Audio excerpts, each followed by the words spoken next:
తనకు ఏ శాఖ అప్పగించినా బాధ్యతగా సమర్థంగా పనిచేస్తానని అన్నారు మంత్రి అడ్లూరి లక్ష్మణ్. ధర్మపురి వెళ్తున్న ఆయనకు సిద్దిపేటలో కాంగ్రెస్ శ్రేణులు ఘన స్వాగతం పలికాయి. అందరి ఆశీర్వాదంతో సామాన్యుడినైన తనకు మంత్రి పదవి లభించిందన్న లక్ష్మణ్, దేశంలో ఏ రాష్ట్రంలో ఏ సీఎం ఏ పని చేసినా కూడా మంత్రివర్గ విస్తరణలో అన్ని వర్గాలకు సీఎం రేవంత్ న్యాయం చేశారని అన్నారు.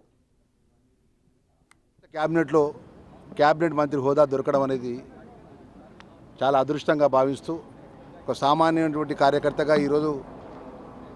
కరీంనగర్ జిల్లా పరిషత్ చైర్మన్గా మా ధర్మపురి ప్రజల యొక్క ఆశీస్సుతున్న నరసింహస్వామి దయ ఆశిస్తుంది మా పెద్దలు శ్రీనివాసరావు గారు, వారందరి కోఆపరేషన్తో మా దేవుడి నరసింహస్వామి ఆశీస్సుతో శాసనసభ్యుడిగా ఎన్నికై ప్రభుత్వ విప్పుగా ఈరోజు మొదటిసారి క్యాబినెట్ మంత్రిగా ప్రమాణ స్వీకారం చేసినాక నా ప్రాంతానికి వెళ్తున్నా. చాలా ఈరోజు మంచి రోజు అని చెప్పేసి వెళ్తున్న సందర్భంలో మా సిద్దిపేట సంబంధించిన మా కాంగ్రెస్ పార్టీ కుటుంబ సభ్యులందరూ కూడా అన్న ఒకసారి సిద్దిపేటలో మీరు ఆగాలని చెప్పి వారు చెప్పడం జరిగింది. మరి ఈ జిల్లాకు సంబంధించిన మా మంత్రివర్యులు మా బలహీన వర్గాల మా ప్రియతమ నాయకుడు పొన్నం ప్రభాకర్ అన్న తప్పకుండా ఒకరోజు ఈ ప్రాంతానికి వస్తానని చెప్పేసి మా కార్యకర్తలందరూ కూడా మనవి చేసుకుంటూ మనస్ఫూర్తిగా మా కాంగ్రెస్ పార్టీ కార్యకర్తలు కానీ సామాన్య ప్రజానికానికి కానీ ఈరోజు తెలంగాణ ప్రజానికానికి కాంగ్రెస్ పార్టీ ఒక బలహీన వర్గాలకు, బడుగు వర్గాలకు, ఏదైతే దళిత వర్గాలకు, అట్టడు వర్గాలకు సోషల్ జస్టిస్గా ఇలా మంత్రివర్గ విస్తరణ జరిగిందంటే భారతదేశంలో ఏ రాష్ట్రంలో ఏ ముఖ్యమంత్రి కూడా ఏ ప్రభుత్వం కూడా చేయని విధంగా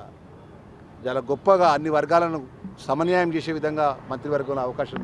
రావడం జరిగింది. నేను ఒక సామాన్య కార్యకర్తగా ఈరోజు మా సామాజిక మాదిగ వర్గం నుంచి మంత్రిగా అవకాశం రావడం, అదేవిధంగా మా వాకిడి శ్రీహరి గారు బలహీన వర్గాలకు సంబంధించినటువంటి ముదిరాజు వర్గం, మా పెద్దలు డాక్టర్ వివేక్ గారు మా షెడ్యూల్ క్యాస్ట్ మాల వర్గం నుంచి, అంటే అన్ని వర్గాలను కూడా